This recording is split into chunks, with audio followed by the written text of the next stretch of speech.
My name is Kelly Chao from the University of Bonn and the Lama Institute for Machine Learning and Artificial Intelligence. I'm glad to present my recent work on SLCF-Net, sequential LiDAR camera fusion for semantic scene completion using a 3D recurrent UNet. This work is a collaborative effect with my advisor, Professor Steve Baker. The motivation behind this work is that we know there's many occlusions in the environment, and such a kind of occlusions will cause many missing geometry and other information.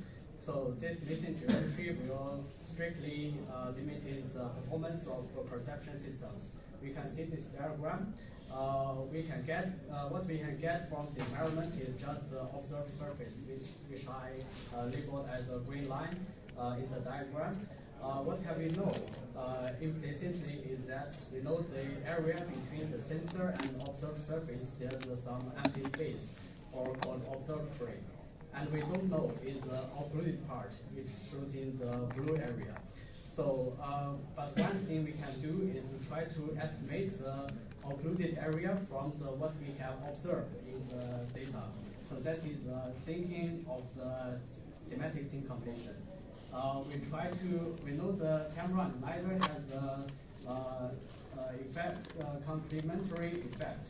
The camera contains the RGB information and have many semantics information, and the LiDAR can provide a precise depth value, but it's sparse. So these two kind of data modality can do something together. We try to fuse them to do the semantic scene completion. So we propose the SLCF-Net. We can see the input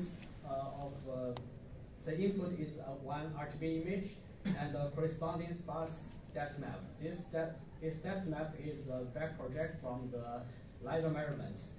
And finally, we try to generate dense semantic estimation. Is a dense prediction contains the occupancy and the semantics information.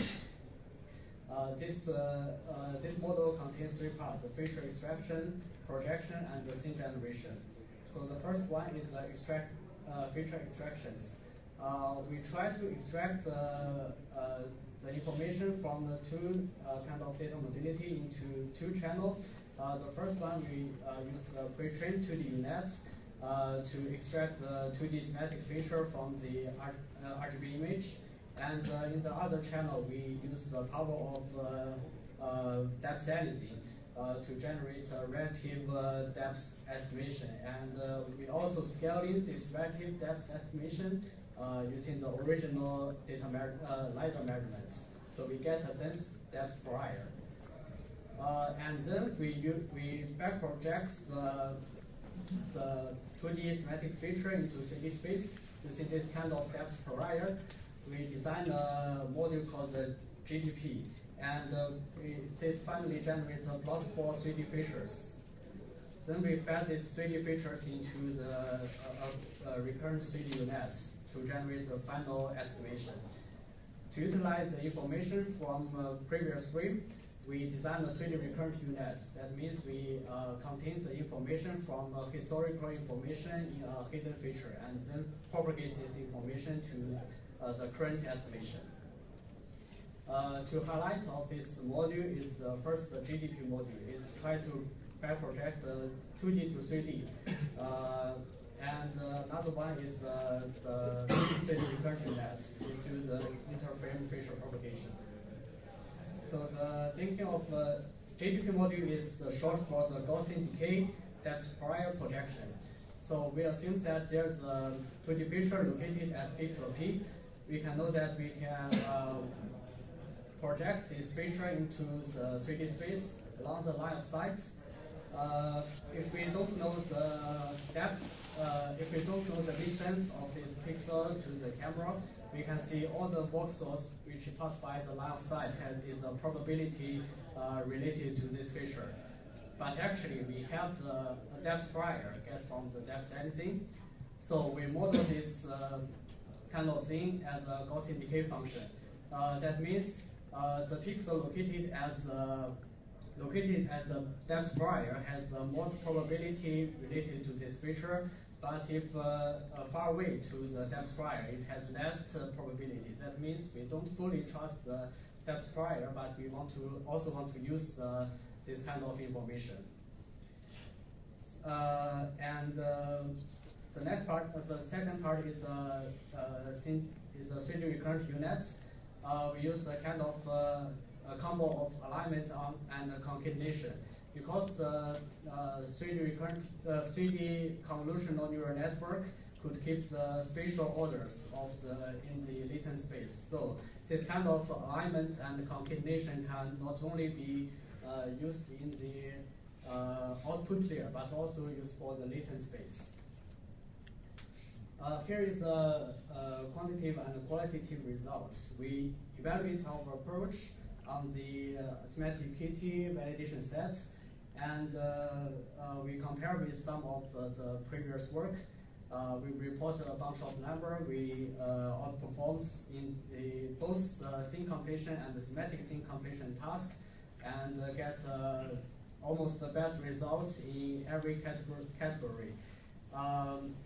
And the downside is realization of input and output, and also the baseline comparison with other work. We did ablation studies.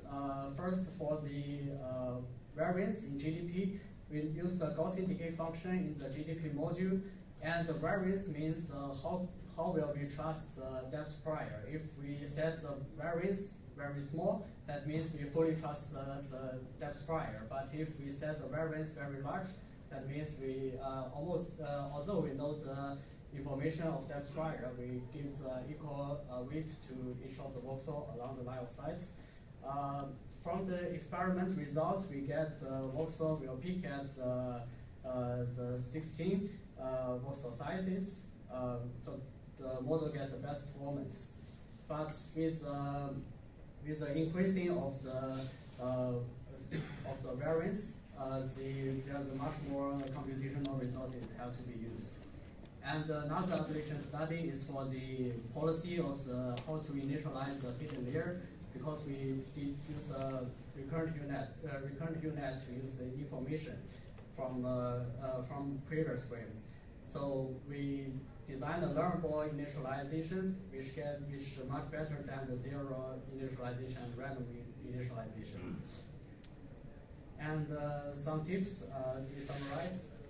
We designed SLCF-Net. It's a novel semantic scene completion method which fused 2.5D sparse depth maps with 2D RGB images.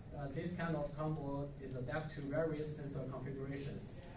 And the GDP module is a Gaussian-decay Depth-prior Projection method, which projects a 2D feature into 3D space.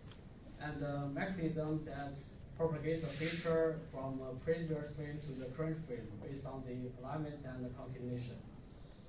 Okay, thanks for your attention. And if you have any question, please feel free to ask. Questions?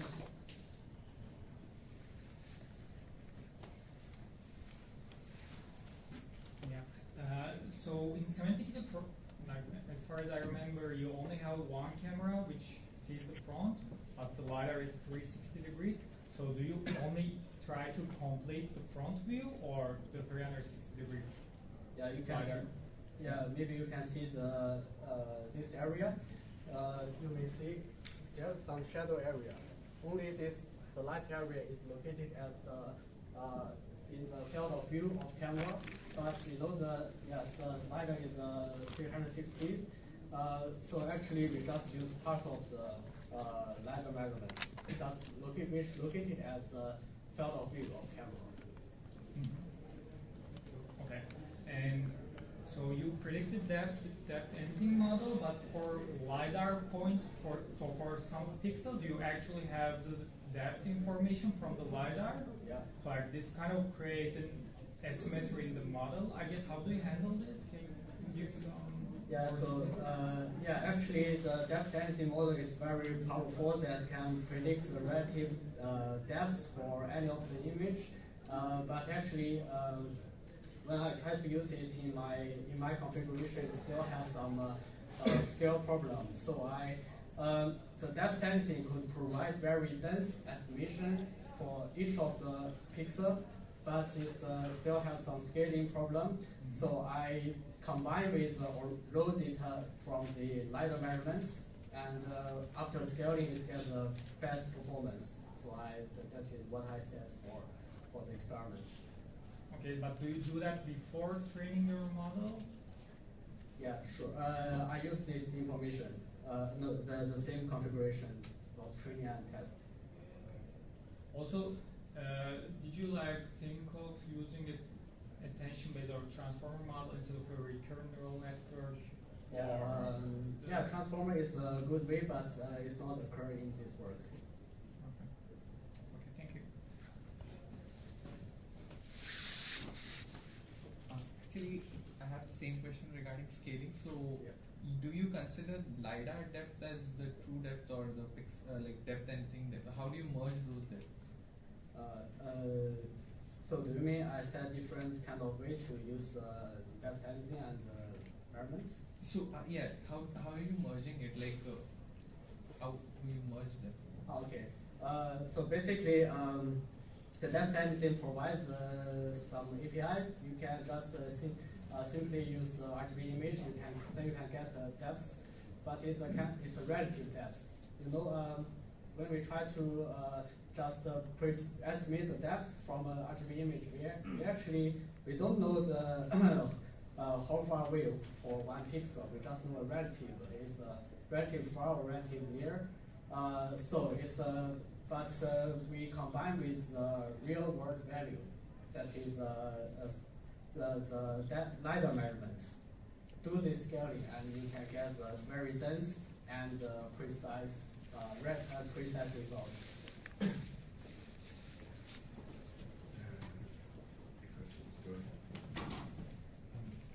As far as I know, that depth anything is finished as this year's February. But I think that the paper should be submitted as last year September. Yeah. So how do you get depth anything? The first question, and I think the performance it is introduced by the depth anything. Have you ever tried another depth estimation models?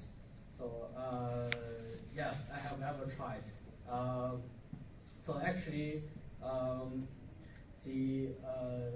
for the feature extraction part, is not the main part for my work.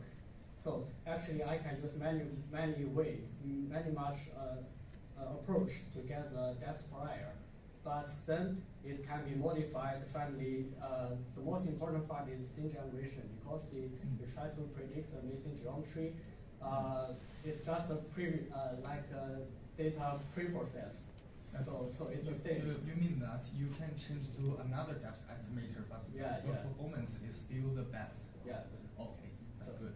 Thank you. Thank you. I think for the sake of time, because we have the award session starting in 20 minutes and you deserve a break, I would suggest that you do further questions directly to the author. I would like to thank all the authors for this session.